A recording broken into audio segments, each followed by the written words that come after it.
Often here on the Uplevel Dairy Podcast, we talk about business, management, and challenges that dairy producers are overcoming every day.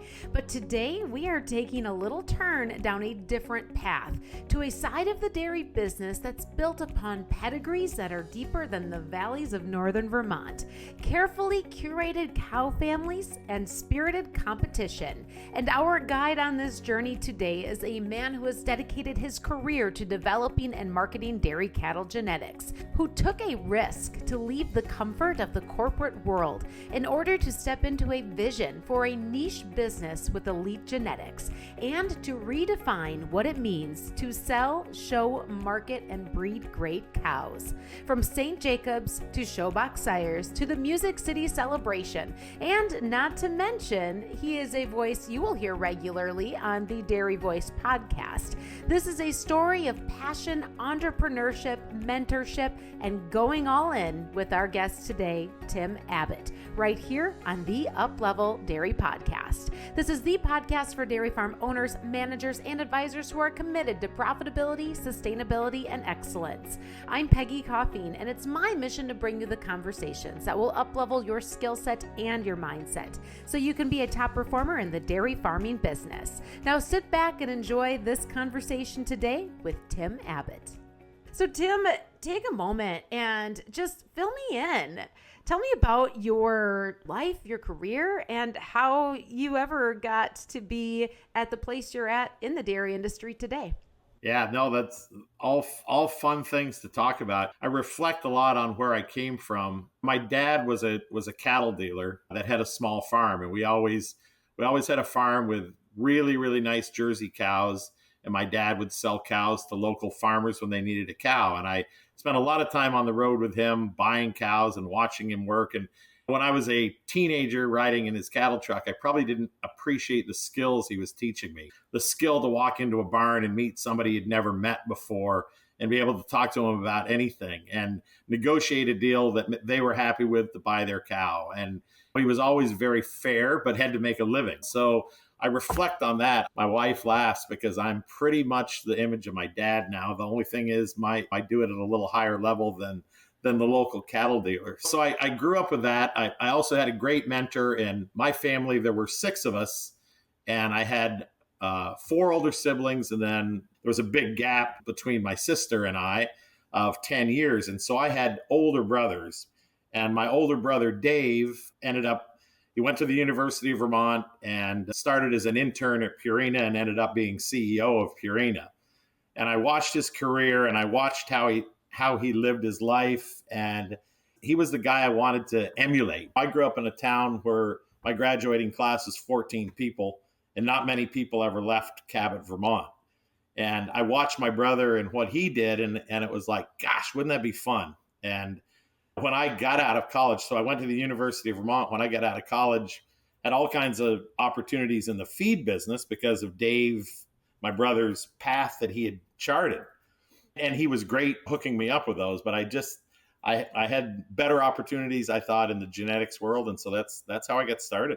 So just to recap a little bit of the story here, Tim, is you learned a lot riding around with your dad as a kid and just taking that in the way that he dealt with people, the way that he made business deals. And then you had this incredible blessing of an older brother that was also a role model and a mentor and who showed you what's possible for a kid from a tiny little town in Vermont to be able to go on and take their interest and experience in dairy and do some pretty incredible things.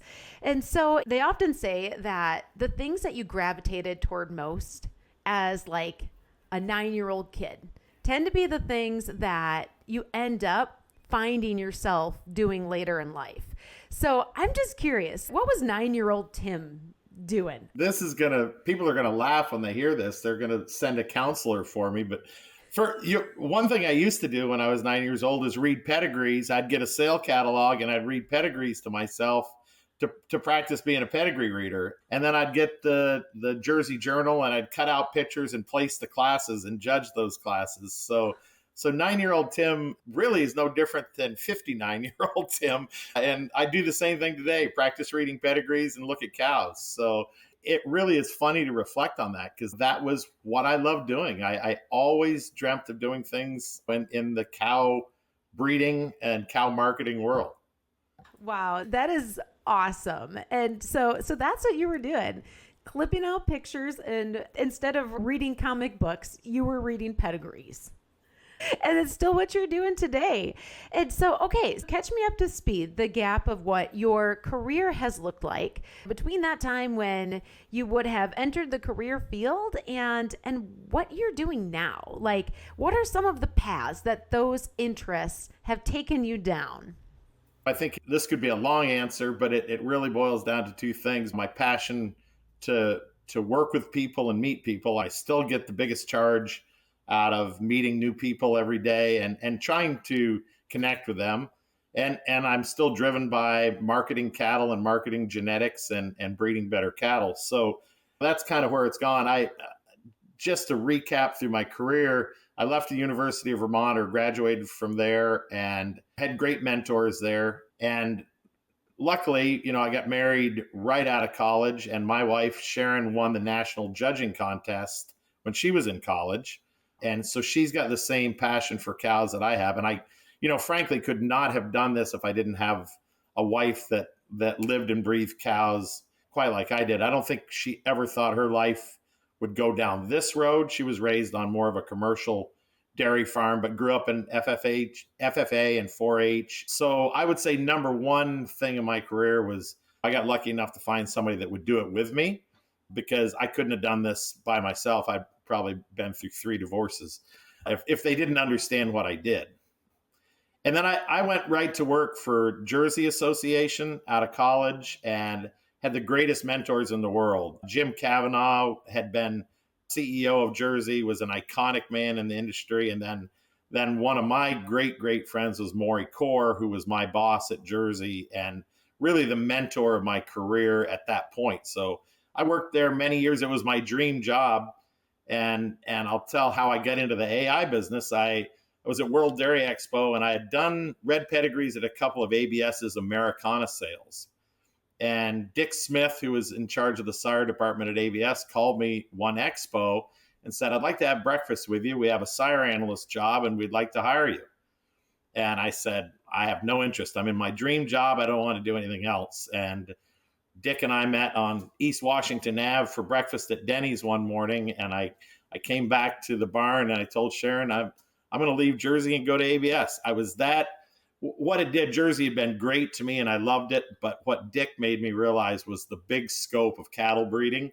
And it wasn't just Jerseys, it was Holsteins. And at that time, ABS was a huge company. And I went to ABS and was there for 20 years. So I laugh about that day that I had breakfast at Denny's in Madison, probably changing my life more than most anything. Wow. So that was a dynamic moment, or I should say a pivotal moment in your career, was breakfast at Denny's during World Dairy Expo. That's like the foundation for any amazing life-changing event to start, right? Do you remember what he said to you? It sounds like you were pretty clear when you walked in the door to Denny's that you were leaving working for Jersey. And by the time you left, something had changed your mind. Do you remember? Did he say anything that you still remember today? Well, the first thing Dick did that day was talk to me more about my family and my wife and what I wanted for my family than maybe he did anything else. And that spoke volumes to Dick and what he believed in. But then what really changed me was the power of the cattle breeding world and the Holstein business. And it was exploding at the time. And all the technology for mating programs and all the technology for sire selection and the vast market opportunity to go around the world and talk about genetics from the United States, just those things just really drove down my road. And I would say it was his commitment to people, his ability to give the vision of what ABS was doing at the time. And it just seemed like if I was ever I was, 27, 28 years old. I'd been at Jersey ever since college. And I realized maybe I was getting to be a big fish in that pond at Jersey. And there was a lot bigger ponds out there. And I just decided it was time to jump in. Wow. So that led to 20 years with ABS. Yeah, bought bulls for ABS for 20 years, worked with the greatest people in the industry. One of the things that we've talked about are mentors. I can tell Dr. Bob Walton stories all day long because he was not head of ABS when I was there, but he was still very involved. Dr. Walton was one of the smartest men I've ever met, but one of the most genuine men I've ever met. And I would say he may not have known it, but I took a lot from him.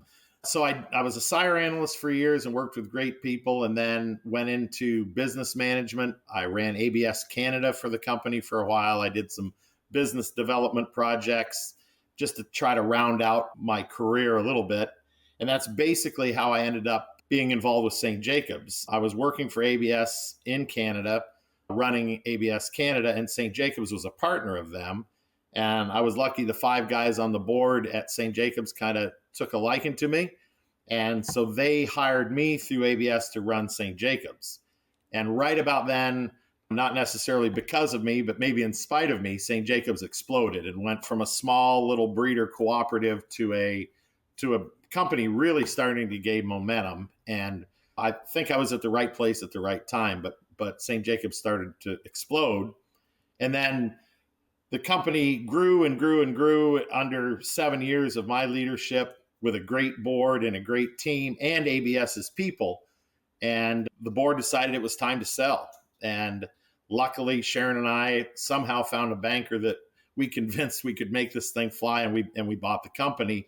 So that took us to the next phase. I left my job at ABS. We bought St. Jacobs and developed our own company.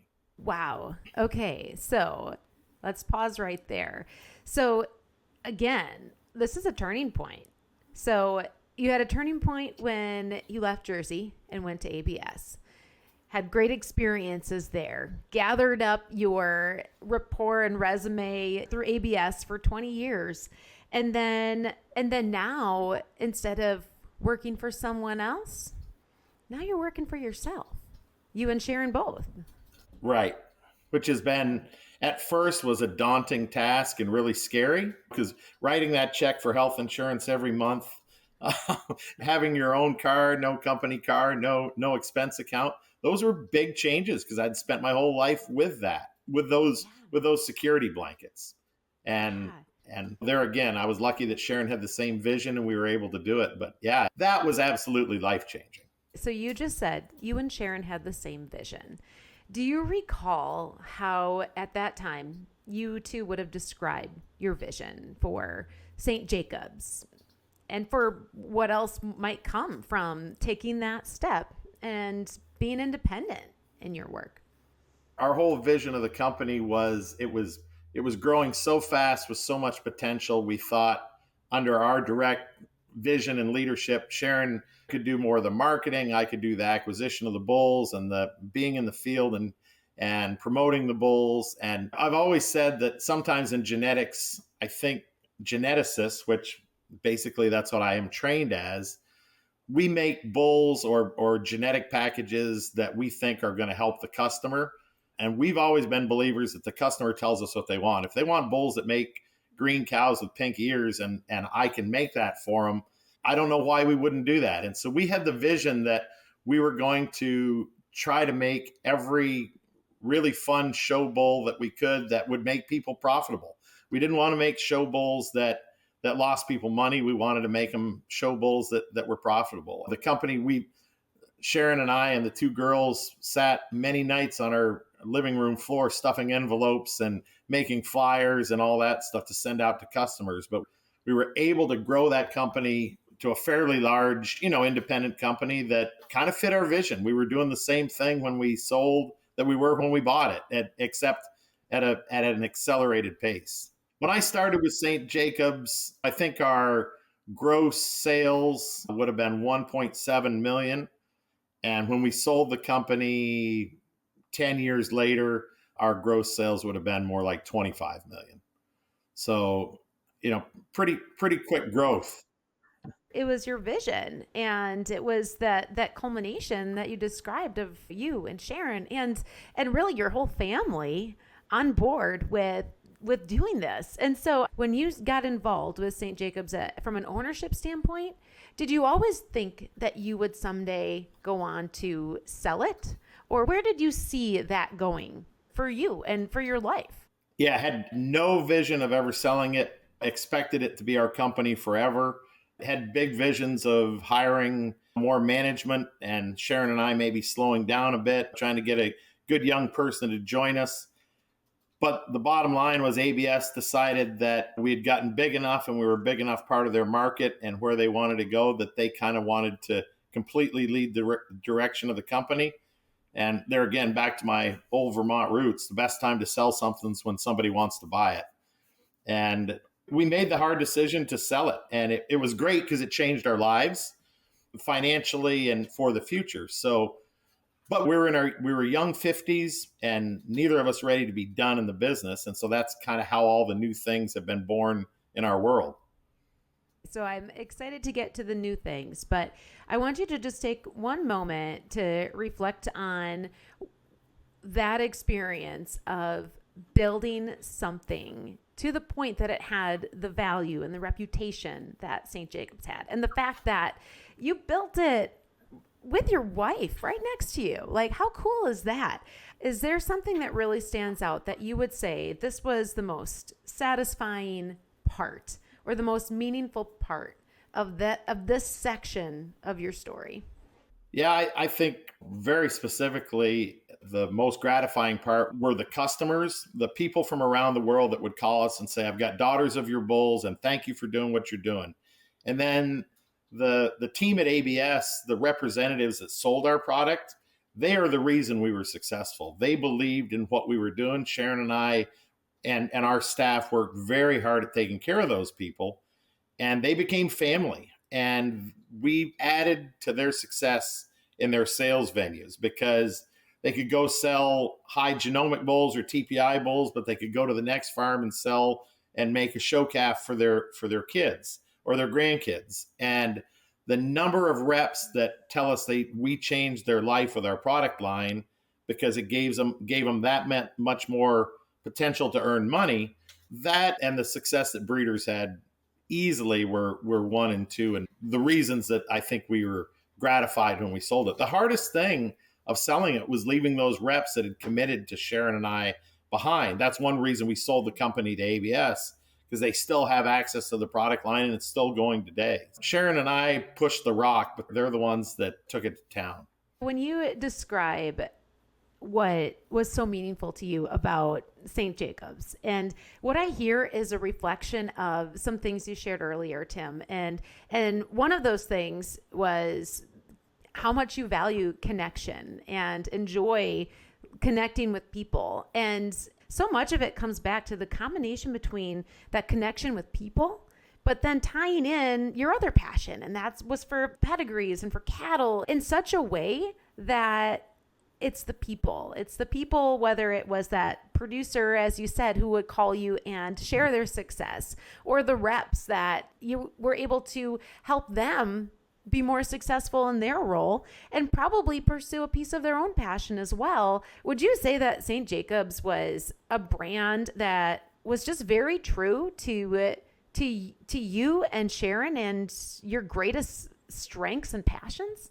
Absolutely. Yeah, you say it well. That's exactly what it was. It was kind of our dream come true that we could put this together and help people along the way. So yeah, just exactly right. It was kind of the culmination of all of our passions and our vision and what we believed in. And, you've got a lot of listeners that milk a lot of cows. And I've always said St. Jacobs or the product that we work with today was not a product for everyone. But there's hundreds of thousands of cattle around the world that get bred this way every year. And that was the premise that we used when we went to the bank. I said, we're never going to be the largest AI company in the world. Don't want to be. We're a niche market, and we're going to do a really good job taking care of the people that want our product. And that's the direction we went, and it worked. What was it like talking to the bank back in the day about this niche, about a niche product, a niche concept? And here you were a new business owner also, and you guys were going all in.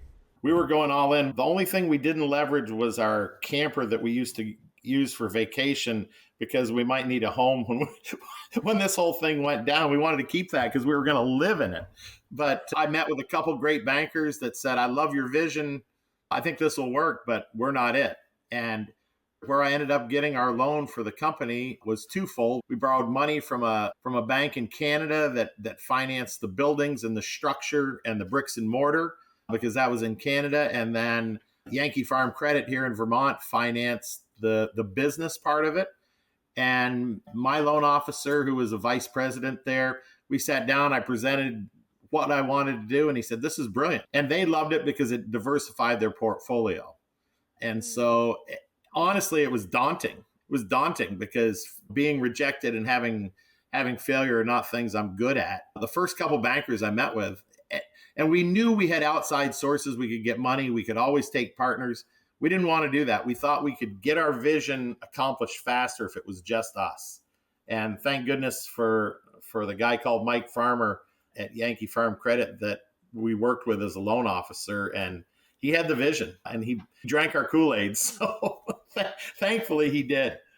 Well, it sounds like it was some pretty good Kool-Aid and it worked out pretty well.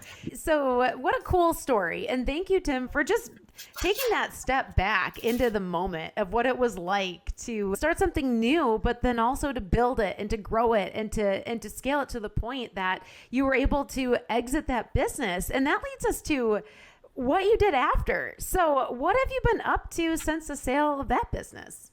Yeah, I would say we tell all our friends we're semi-retired. So we really weren't ready to be done. So after the business was sold, after St. Jacobs was sold, we bought a little farm here in Vermont near where we live and started Border View Genetics to breed females because I had to stay out of the semen business, obviously, for non-competes. We started marketing a lot of embryos around the world, doing a lot of in vitro fertilization and focusing on the female part of the business, which we'd never done before. Had a great run with Border View, had a lot of All-American nominations and a lot of calves, heifers, cows that did well, had several successful sales, but always faced the battle of help, like many of your producers that are listening do. And we never cracked that nut. And some of the guys and gals that worked for me will laugh when they hear this, but I was probably too tough to work for, if you want to know the truth, because I'm a perfectionist and I wasn't easy. And my vision was so strong of what I wanted that place to be that it was tough. So I give everybody that worked for us credit because they took us to another level. But eventually we shut down Border View and we still own a lot of cattle, and we'll go into that in a second. But at the time we were doing Border View, Chris Hill, my good friend from Maryland, and I started thinking that there was a hole in the business for sales management at the upper end of high type cattle. There weren't many people doing it. And we decided to start a sales series or two. And so we started the Alliance Dairy Cattle Sales business, and that thing has exploded. Chris and I and Jen and Sharon are running that business. And we do probably 10 big high-end all breed sales a year, a few breed promotional sales. And as you and I were talking at the start of the podcast, we started the thing that probably propelled us was we started a sale in Nashville called the Music City Celebration, kind of from its infancy 7 years ago. And as I referenced, Chris and I had to guarantee a certain number of rooms at a hotel. We had to rent a venue. It was a scary thing to do, but we created a sale where we sell $1 million worth of cattle every year on Broadway in Nashville. We have 250 to 300 breeders from all across North America that come. And that thing has taken Chris and I to the next level of sales management because that sales series has become a big success. Yeah, it sure has. And Tim, as I mentioned to you earlier also here, that was something that my husband and I attended last year as a little getaway. But what we walked into was an experience that you and Chris had created in that venue. And you think about the traditional cattle sale that many of us have attended over the years, right? This wasn't a sale. This was an experience, like an experience that hit you in every way. It's the socializing, it's the connection with other people. Just as you talked about how much you value that, you created a sale that, like, would you say in some ways, again, is kind of this culmination of who you are and an expression of you and what you want to see a dairy cattle sale be that's different. Yeah, and we're lucky because Chris and Jen have the same vision for that. And we've worked really hard at building, we say, Music City Celebration. It's not a sale, it's an experience. And we spend a lot of money renting really nice venues. We spend a lot of money getting top Nashville musicians to come be with our people and play for our people. And we've added the All-American nomination announcements from the team at Cosmo. And now we've added Red and White, a day where they announce their All-American nominations. And we've added things to the agenda that have just made it really, really fun for a weekend. We've been fortunate to be able to do that. But I would say the other thing is it's at the end of the year and we all go to cattle shows and we all want to be social after, but everybody's so tired and worn out and we're all competing that you never have it. And Sharon said it many times. The beauty of Nashville is people from across breeds, from within states that compete with each other. Nobody's competing for anything there. Everybody's there having an experience and a time. And the camaraderie is truly the best part of that thing. And it does our hearts good, Chris and Jen and Sharon and I, to see how many people go there and just meet new people and cross ideas amongst breeds and amongst breeders. It's really a melting pot of what's going on in the business. So as you talk about now going into your 8th year of this Music City celebration, and you reflected for just a moment there, Tim, back on that first year and how nerve-wracking it was to commit to, at that time, being able to book 20 hotel rooms, right? And it reminds me of what you shared earlier about going into business for yourself for the first time around with St. Jacobs. So I'm just curious for you, how do you describe your personal appetite for risk?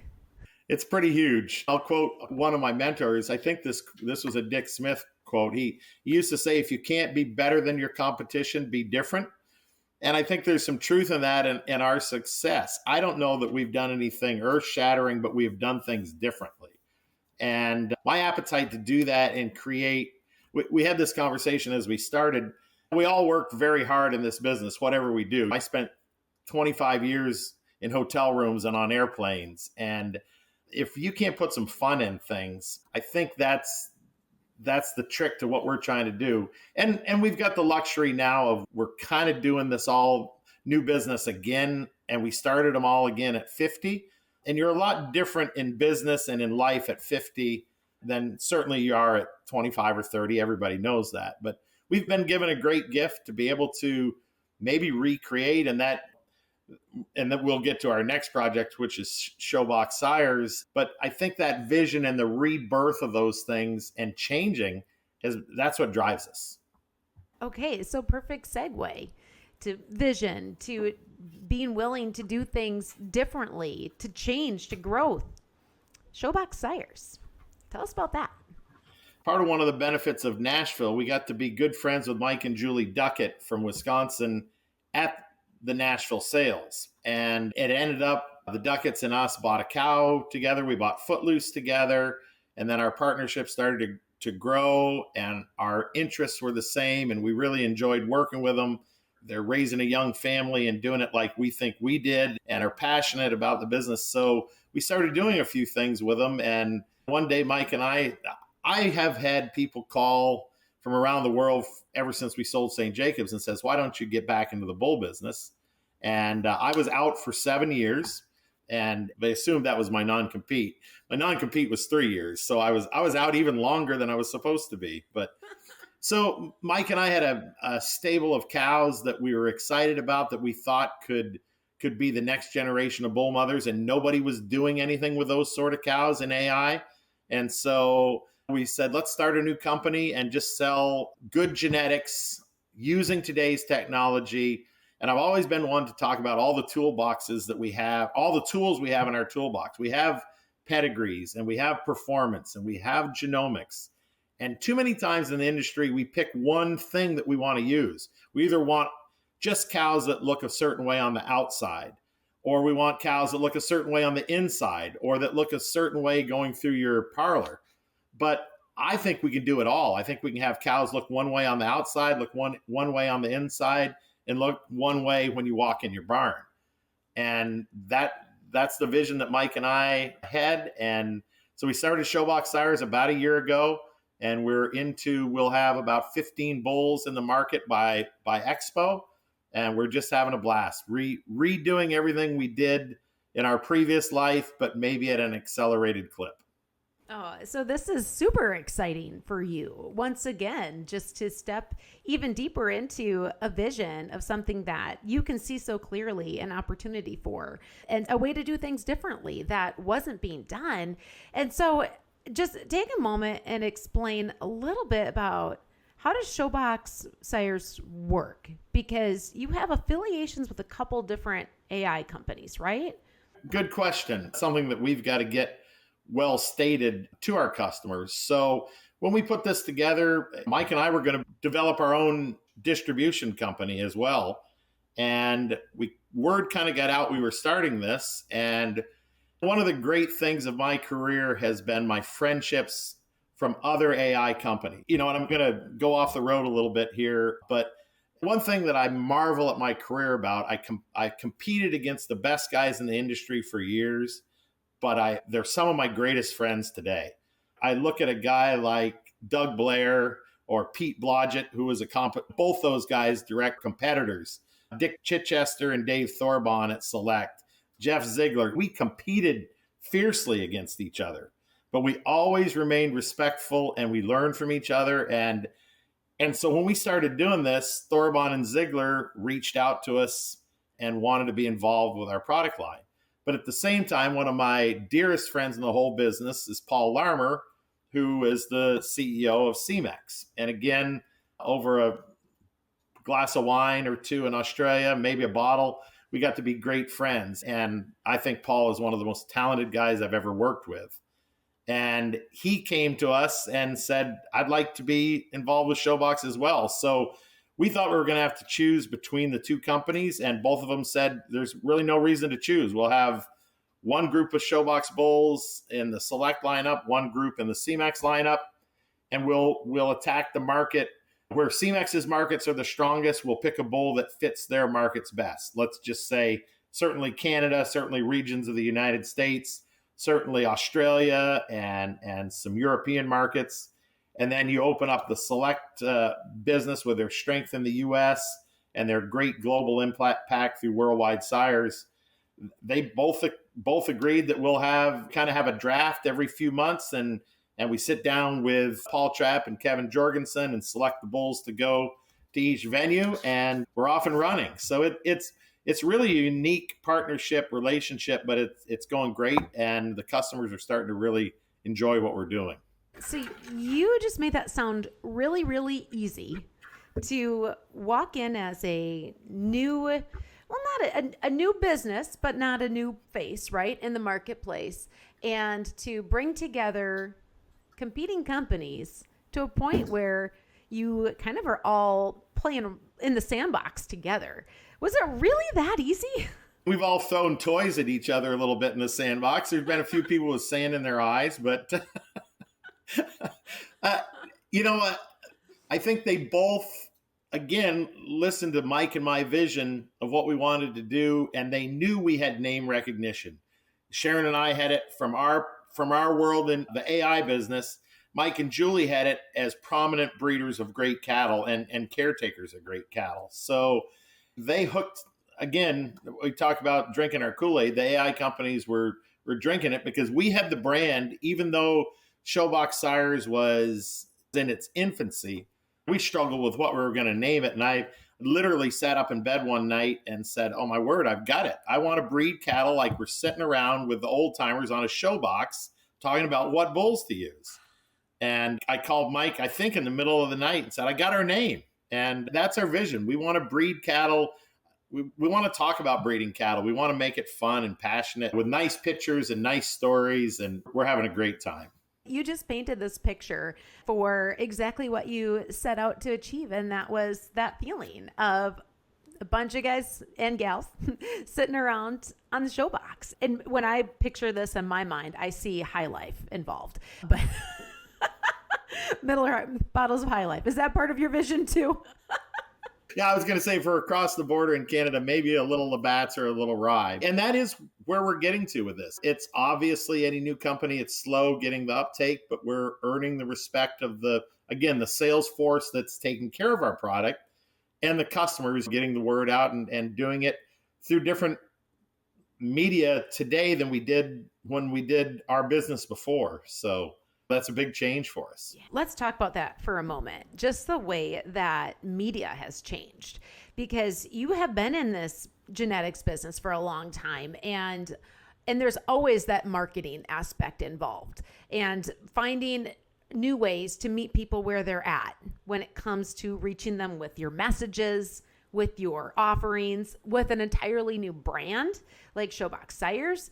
Just speaking to that for a moment, as what have you found today to be the highest impact methods for marketing and reaching your ideal customer? Yeah, I think what we're doing right now today is maybe my ideal. The podcast system is unbelievable. The number of people that reach out to me that listen to some of the things we do about our bulls, the number of people guys and gals that are in tractors or in the milking parlor or in their pickup truck driving down the road that are listening to this. I couldn't wait for the Holstein World and Holstein International and Cattle Connection to come every month to read about things.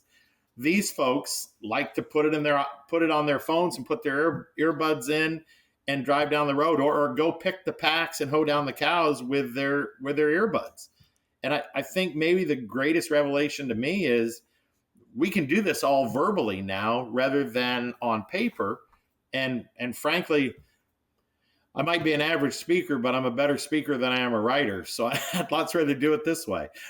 Well, and Tim, there's something about when you talk about being a speaker, and I think there's two components to anyone who talks. One is the words you say, but what overshadows the words you say is the way that you say it. And so for you as a voice that people recognize, whether it's from a podcast or whether it's at the table at the auction, how important has that been for you to not just focus on the words coming out, but the way that you bring it forth, the energy behind it? Yeah, the energy's easy because I believe in it that much and love it that much. I truly say I've never worked a day in my life because I've had so much fun.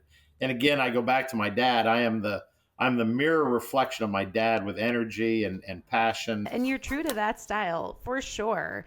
And so, Tim, you have shared some pretty incredible experiences that you've had throughout your lifetime and your career in dairy. When you think about these opportunities you've had to interact with some incredible people, to be in the room for some life-changing conversations, if you could go back to one moment and relive it, what would that moment be?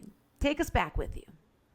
There's 3 or 4 that were absolutely that, I'd relive every day. Certainly way early in my career, the day Sharon won the national judging contest, sitting in that room at Madison and having her name announced as we were getting married that fall and she had won the contest, and that was pretty magical. It made it a little hard for me to find a job after that because everybody wanted to hire her. But that was certainly an event that changed our lives, or certainly added to our life.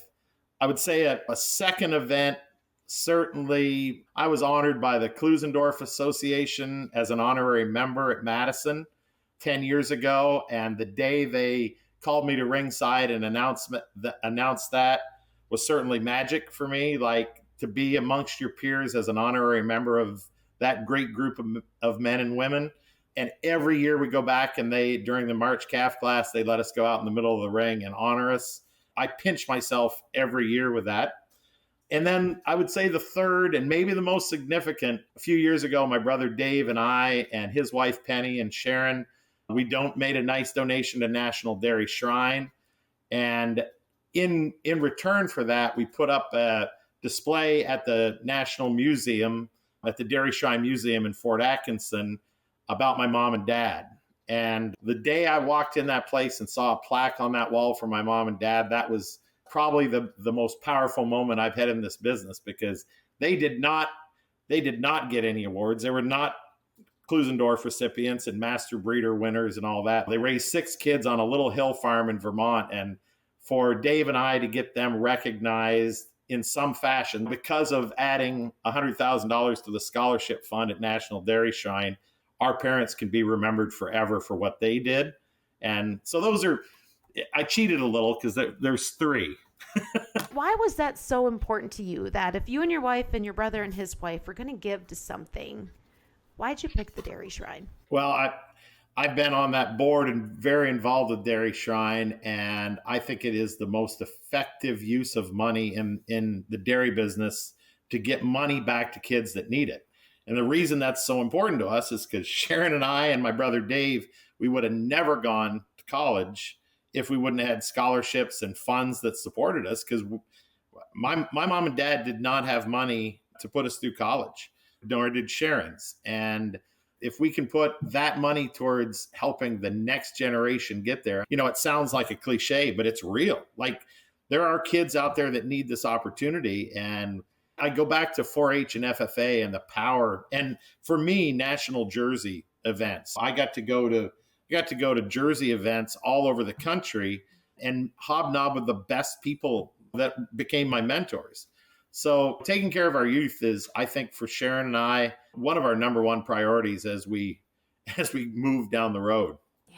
Well, thank you for that support for youth. And as a kid myself who got some of those scholarships, and it was a difference maker in my own education, I can testify too to the importance of that. And so thank you for seeing that vision and value to be able to continue to support the youth in the industry and the future leaders. And again, going back, Tim, to your expansive experiences and career in the dairy business, there is something that I'm really interested to hear from you. And I think our listeners will be interested to hear this as well. I've asked you to identify 3 of the most influential things in these categories. One is the most influential event or milestone in your dairy career that you've seen in the industry. Another is the most influential person in dairy. And the third is to pick your most influential cow, bull, one of each if you'd like, however you'd like to answer that, but just really tapping into your genetics experience.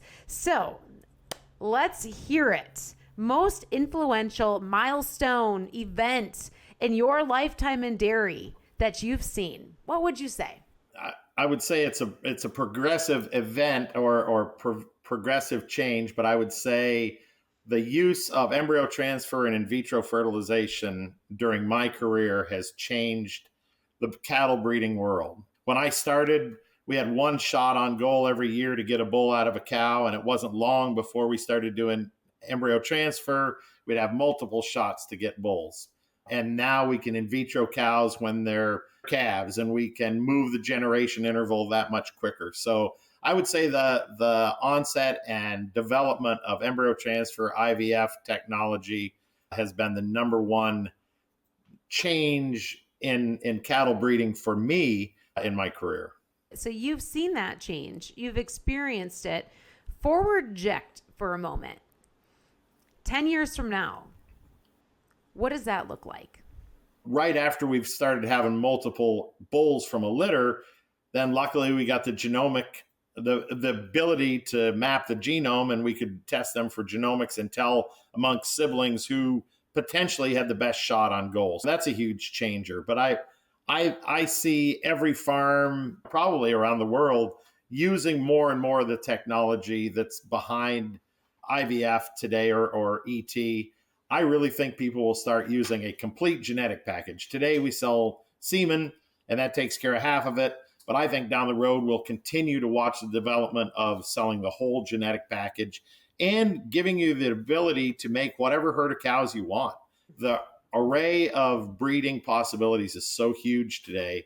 You can breed any herd of cattle you want that will make you the most money. And I think people can be very specialized going down the road. One of the best investments they can make is in the genetics of their herd. And I think it's just going to get better and better and better. And I emphasize any speech I give or any talk I'm involved in that I think we have to be careful. We have so many tools that you've got to pick the tools you believe in that are the most time-tested tools to select cattle, and be careful of fads. There's going to be new things that come along. And today we're trying to breed for polled, and we're trying to breed for red, and we're trying to breed for A2 milk, all those things. And I urge people to pick your poison here. Like decide what you want to do and go down that road. If you want A2 milk, then go that way. If you want polled cattle, then go that way. But sometimes you can't do it all in the time frame that you need to make your herd profitable. We've got great tools and great technology,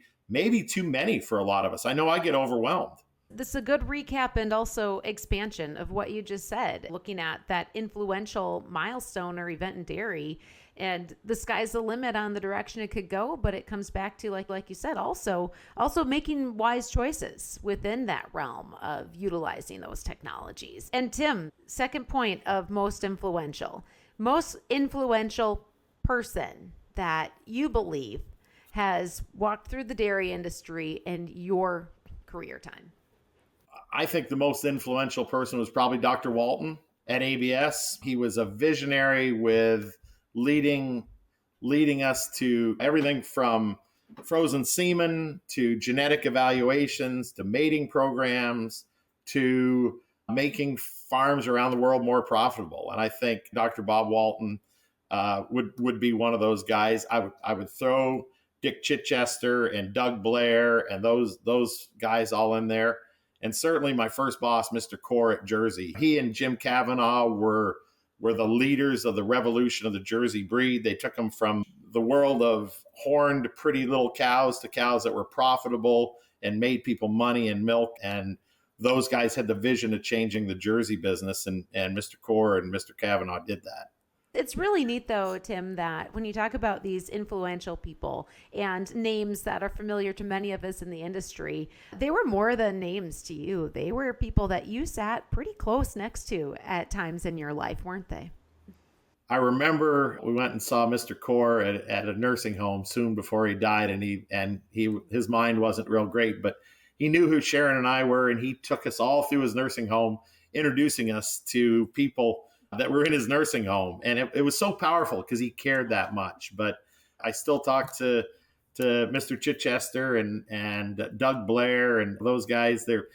I've sat beside them. I've competed against them. And I consider all those guys great friends. I still laugh that Paul Larmer and Dave Thorbon are two of my best friends, and they run opposite AI companies that I used to compete with. I'm very, very lucky to have had those mentors and friendships. So now we move on. Most influential, cow and bull. This will be good. Let's hear it. Yeah, for me, the most influential cow, let's start there, was Snow and Denise's Della, the cow that Frank Reagan found at Bob Snow's in Sparta, Wisconsin, back in the 80s. A cow that has basically influenced more branches of the cattle breeding world I'm involved with than any other cow. So old Della, for me, the Mark daughter, that's in so many pedigrees today. For me, she's the most influential cow. From a bull standpoint, it goes against my strong ABS roots to say this, but now that I'm involved with Select, I can. But Elevation had to have been the bull that probably changed the Holstein breed as much as anybody through our time. And then certainly more recently, Braidel Goldwyn at CMEX. I think those are two of the most influential bulls. Again, maybe I'm a little more specifically focused on what I do every day, but for me, Elevation and Goldwyn certainly two of the great ones. I wish I could tell you it was one of the bulls I selected, but probably not in that status. Well, thanks for sharing what you have seen in your career as some of those influencing people, events, cows, bulls. And Tim, I have just enjoyed this time with you so much today from the standpoint of understanding not just your story, but really the story and evolution of the dairy business. But it's beyond that. It's people. It's foundational things that have happened that have formed the industry today.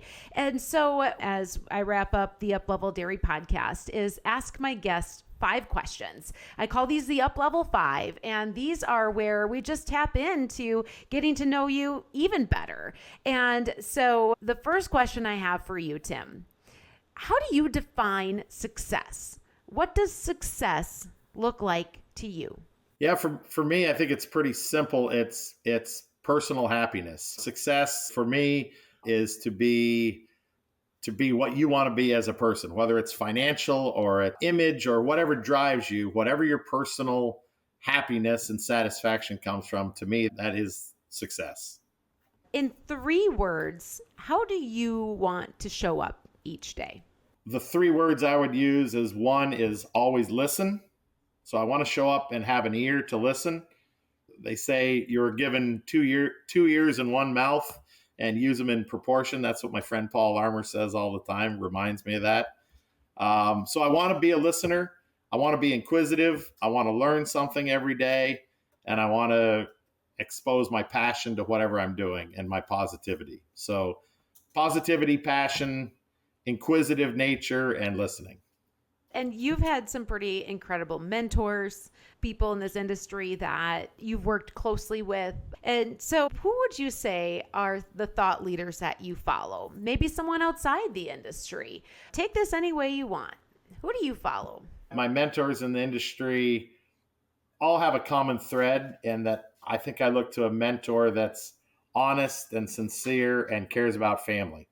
And I haven't talked a lot about my family other than Sharon, but we have 2 great daughters that have been the greatest thing that ever happened to Sharon and I, and they're great. They were fun kids, and they're more fun as adults. So as I look to mentors, I always had mentors in the industry, outside of the industry, that were real family oriented. And through all this time of me traveling and Sharon raising kids by herself, I had a guy tell me the other day that when you're raising kids, it's not the number of hours you're with them, it's the number of hours you're with them and you're present. And I see too many of us that you're with your kids, but you're not present. And I thought that was profound, because I always worked hard when I was home from a trip and I was at the kids' softball game or basketball game. I wanted to be present. I wouldn't be on my phone. And when I'm at dinner, I'm not going to take phone calls and people scream because they can't get hold of me. But if I'm having dinner with my kids, the house can be on fire, I'm not going to answer the phone. I think those are things that we lose in this thing. And my mentors, I think we're all very family driven, and I hope I've been a little bit like that myself. Well, Tim, I appreciate you expressing just how important family has been to you and how you prioritize that throughout building businesses and an incredible career in the industry, but really bringing it back home to what it's all about. And that leads me to question number 4. What are the words you live by? I love Jim Valvano's speech where he says, every day you should laugh, you should think, and you should cry.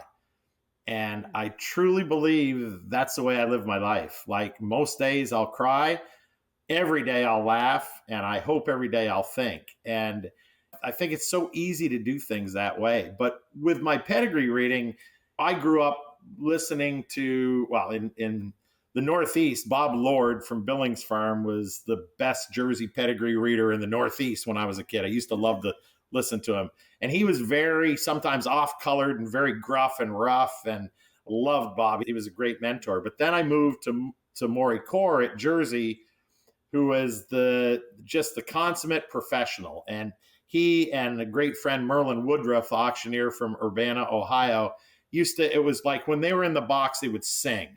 It was like a musical performance. They were so good.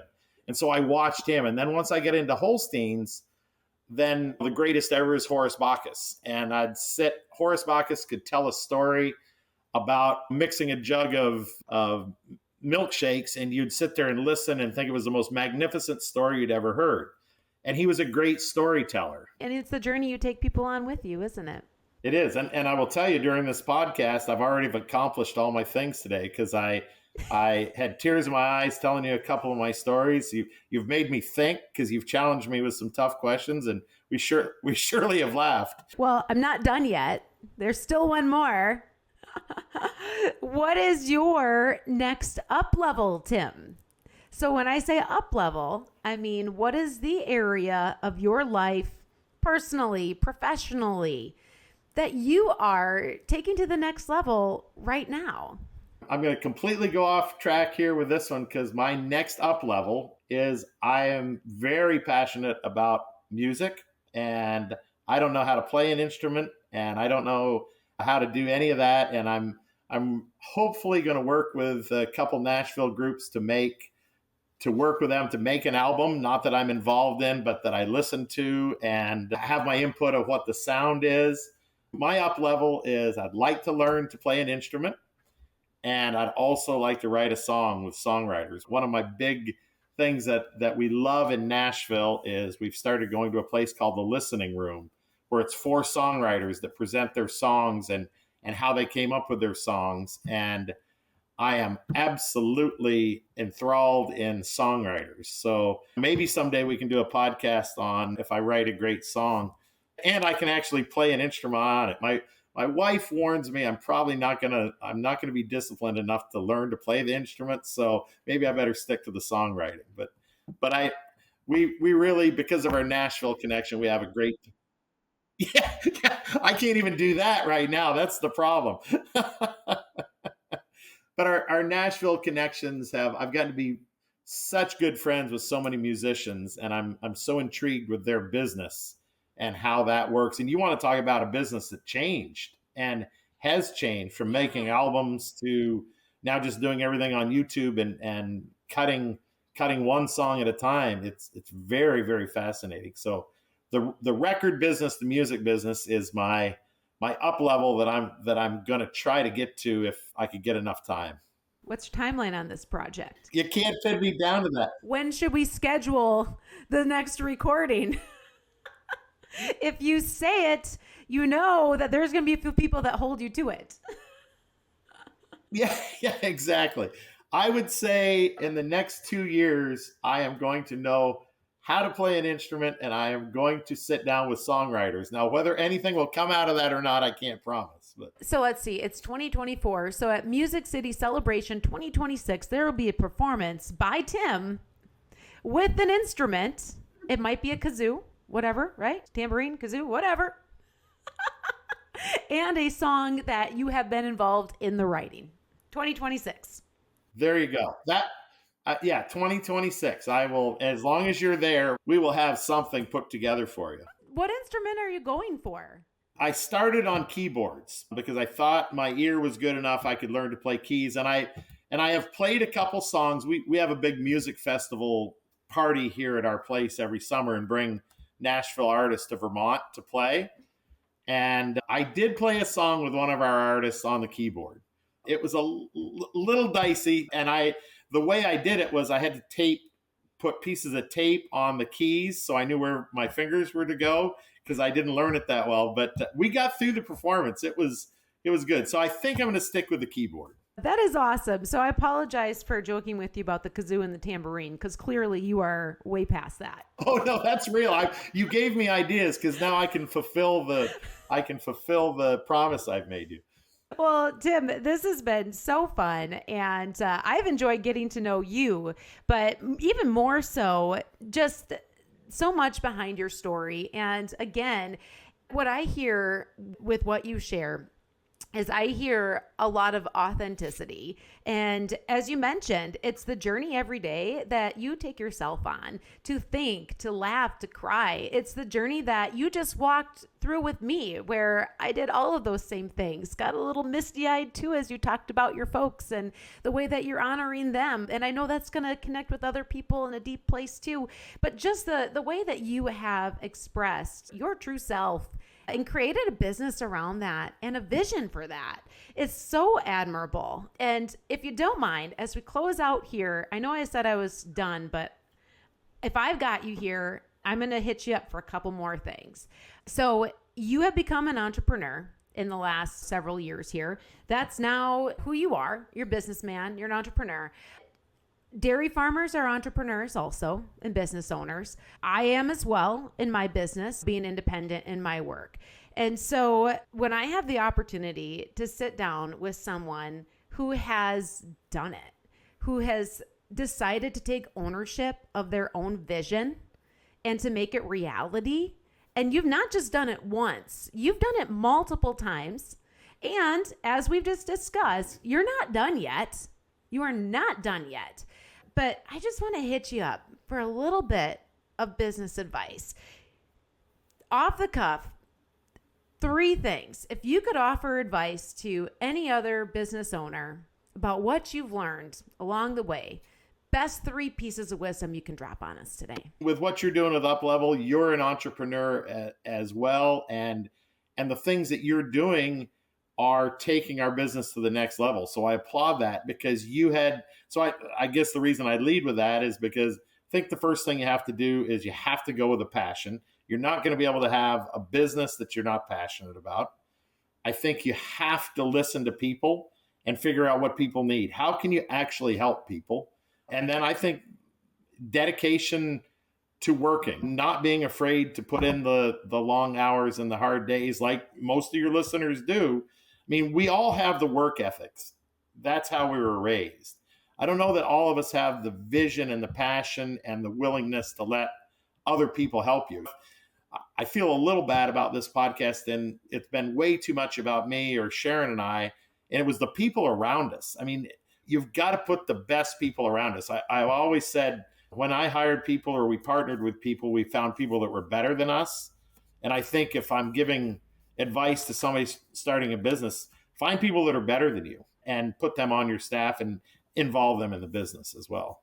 That's some good, solid advice. I appreciate it myself, but I know that other people will take nuggets of what they just heard you recap, which is a culmination of the things that you shared with us today. And again, it's not just the words, it's the actions, and it's the impact, and it's the results. I would finish by flipping it to you a little bit with what you're doing with Uplevel and just thanking you for bringing this mode of communication to our listeners. As we've talked about, I'm involved with some podcasts as well, and I'm amazed at how many people listen. And I appreciate that you're bringing it to our customers, to our producers in the form you do, because I think it's magical. It's a great form. So thank you. Well, thank you. And the blessing that I have is that incredible people in this industry are willing to take a little time, or in this case, a lot of your morning,